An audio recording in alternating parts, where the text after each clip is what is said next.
Shooting in basketball video games has had many interpretations over the years, and I think that that's a beautiful thing. In many situations, it reflects the progression of sports and video games over the years. Many mechanics and ideas have been tried, but for the most part, one thing has remained true. The good shooters in real life are the good shooters in the game. Whether the game is NBA Jam or NBA 2K, that part has always correlated with each other in some facet. So what happens when the best shooter of all time collides with the video game world? Today we're going to look at the video game impact of Steph Curry at various points in his career, the mechanics that he's had to deal with, and if those very mechanics take him to another stratosphere, or if they hold him back from his true potential. Welcome, the most virtual player.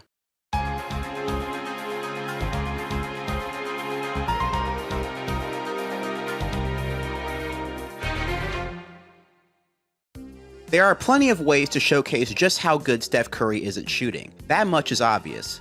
So let's try some ways. From the time I made this video, Steph Curry averages around 9 threes per game for his entire career, which is pretty wild when you think about it. Among players that have attempted more than 9 threes per game in a season, Steph Curry has 7 of the 8 highest season shooting percentages of all time. Now, for a long time in NBA history, even if you were good at three-pointers, you weren't shooting at the volume that people in today's game are. In fact, from 2000 to 2009, the most threes attempted per game was 8.7 from Baron Davis, and he was shooting 32%. Now before Curry, there was Ray Allen, one of the few in that decade I could say was really shooting at a high volume and with Curry-like effectiveness. You also have a Jason Richardson year and a Mike Miller year where someone was attempting 7 threes a game and shot over 40% from 3. Now I mentioned Ray Allen specifically because of how he shot his threes. In my opinion, pulling up from 3 off the dribble wasn't really a normalized shot back then, and for the most part, the best three-point shooters weren't also among the best ball handlers in the league. That was until players like Ray Allen, Steve Nash, and Gilbert Arenas started to challenge this notion. Take 2K10 for example. All of the players that have higher than a 90 overall three-point rating do not have higher than an 85 ball handling rating. Now I'm not saying a player having over 90 three-point and ball handling hasn't happened before. I'll give you an example. In NBA 2K8, Nash was a 91 three-point and 98 ball handling. He was the only player on 2K8 in the 90-90 club that year. Oh, also, before I forget, he had a 98 shot off the dribble rating. You see, the shot off the dribble rating was an attribute that seemed to be added around 2K8, which I feel indicates a time where 2K at least started to consider the ability to shoot off the dribble a little bit more. For those of you that watch my videos and don't really know about the sports side of it, catching and shooting versus shooting off the dribble are two different things. With catch and shoot, you're more likely to be able to find your shooting rhythm easier, whereas shooting off the dribble adds a couple more factors. There's the added difficulty of going from whatever dribble move you just finished to going to your shot motion. There's locating the rim, there's maintaining some sense of balance, footwork, rhythm, and the shot itself. Yes, these are some of the best basketball players in the world, but like every other skill in basketball, some players are just better at shooting off the dribble than others. 2K has been trying to balance three-point shooting and off-the-dribble shooting for years,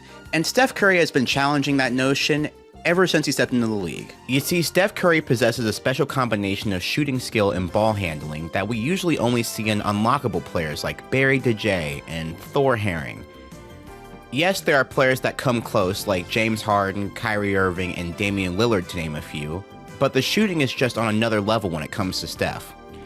Steph Curry has had a 99 three-point rating since 2K17. That's 9 different 2K titles with a 99 overall shooting. This isn't a peak, this is a plateau of greatness. Curry's handle is also among the best in the league. In 2K25, Steph Curry's ball handling rating is a 97. He's only behind Kyrie Irving, who's a 99 in this category. However, Kyrie is only an 87 overall three-point shooter as I make this video. Now, a quick aside for these videos, especially ones with new video games, is that these games update ratings constantly to keep them fresh, accurate, and as current as possible. I just want you to know that the ratings that I'm reporting on are the current ratings that I see. There might be slight tweaks to the ratings in the future, but that's pretty normal in the grand scheme of things. Wow, you've made it this far into the video. You deserve a fun fact. Fun fact for y'all, when Steph Curry won MVP in the 2015-2016 NBA season, 2K responded by making him a 99 overall rating for 30 hours. 2016 was also a time where NBA 2K understood just how powerful Steph Curry was, and that there wasn't much they can do about it without upsetting the delicate balance of the game. In a Forbes article, gameplay director Mike Wang talked about how much Steph Curry breaks the regular line of 2K action. You see, dribbling a lot and taking off the dribble three-pointers in NBA 2K has often been punished. 2K kinda goes by the words of Paul George. I don't care what anybody says, that's a bad shot. But what if we have a player that technically doesn't take bad shots, no matter how he gets to that shot? You see, Steph Curry has never followed the traditional rules of shot selection. He's that good. A lot of his three-point shots that we've watched in real life, I have seen on TV and thought, you know what? That's never going in 2K. And 2K even admitted that his greatness had them stumped. In that Forbes article, you have Mike Wang saying, to be completely honest, we are still looking for ways to better translate his game into NBA 2K. He's a rule breaker when it comes to jump shooting.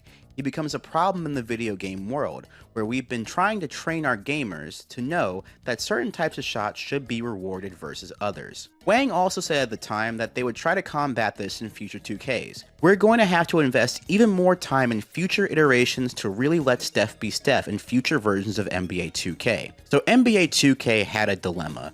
They had to stay as lore accurate to Steph Curry as they could without making him too OP. What do you do about the player that makes all the bad shots actually good? Well, you have to look beyond the numbers. There are many other factors that affect 2K beyond just the attributes. Basketball games are no stranger to identifiers that separate players. NBA Live had the 4 different icons, and earlier iterations of NBA 2K had icons which would identify shooters, shot blockers, etc. But NBA 2K started to get even more specific over time with the badge system that we now know today. Badges were evolved from something called signature skills, different abilities that a player has to help them play more like their real-life counterpart. While the game had many different signature skills, each player could only have a maximum of 5 skills on their person. In NBA 2K13, Steph Curry had Shot Creator, Pickpocket, Heat Retention, and Spot Up Shooter. He would also have Unfazed and Microwave in other versions of 2K, but before badges it would be a combination of those. Now at this time, all of the signature skills had descriptions with some percentages. Badges were announced, and each badge had tiers of gold, silver, and bronze. The higher the level, the better the ability was. This allowed for players to separate themselves from other players that may have the same ability. In 2K17, they added a new tier, which was Hall of Fame. Now, the main attention towards those badges was for players to be able to join and gather achievements for their My Career players. But these Hall of Fame badges were also given to the elite of elite NBA players. Steph Curry was given a Hall of Fame limitless range in 2K17, 2K18, 2K19, and basically ever since. The only other NBA player to have that badge in the game is Larry Bird, and that's it. That's not a current player. I will say that NBA 2K often beefs up the badges for the legendary players, so Steph Curry being the only active player with that badge is a pretty big deal. In NBA 2K25, the players with Hall of Fame limitless range are Curry, Michael Jordan, Larry Bird, Ray Allen, Dirk Nowitzki, and Klay Thompson. Now other badges have come and gone, but limitless range is still around.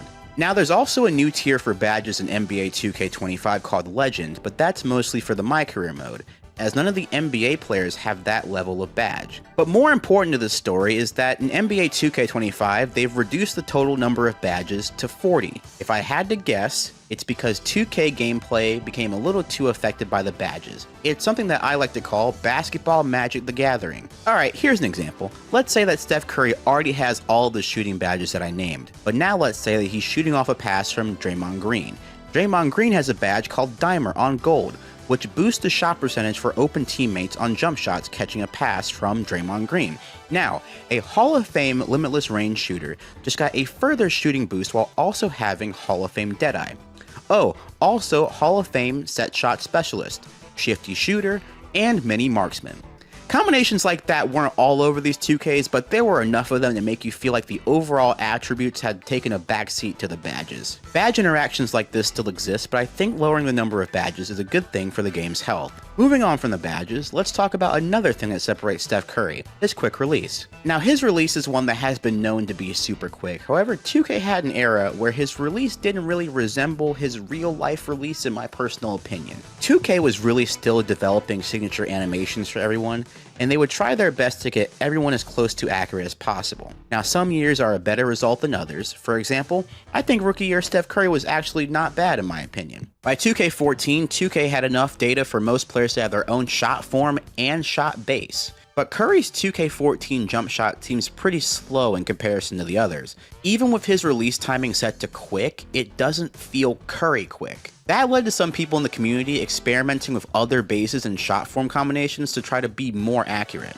It was also hard to use certain ball handling combinations to get into a Curry-like off-the-dribble shot at times. Sometimes after a cool move, Curry would try to set his feet square to the basket like he was in a Red Auerbach instructional video. This all started to take a turn for the better in NBA 2K16 when Curry's release started to look and feel more fluid in my opinion. He had a lot more of his own signature animations by then, including a layup package that is built on evading defenders quickly.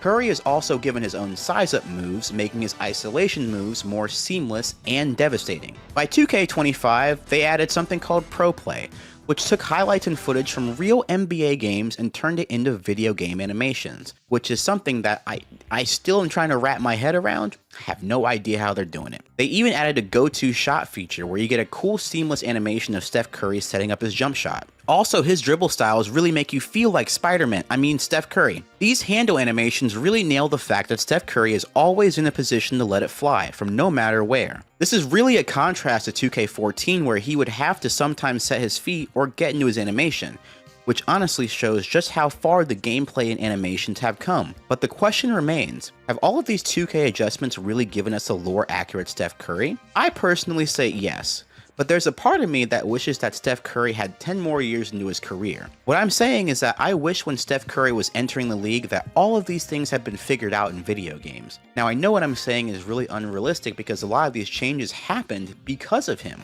But it's always good to think and speculate on that stuff for sure. I think that Steph Curry will always live on in 2K either due to classic teams or in NBA My eras, but that's just something I like to think about. Balancing 2K has always been a puzzle. But for years, Steph Curry has been his own separate Rubik's Cube, and it's been really cool seeing his basketball evolution, and his 2K evolution as well. When it comes to video game shooting, there will never be another. Unless you count Peja Stojakovic and NBA Ballers, but that's another video. Have a good one, y'all. Bye!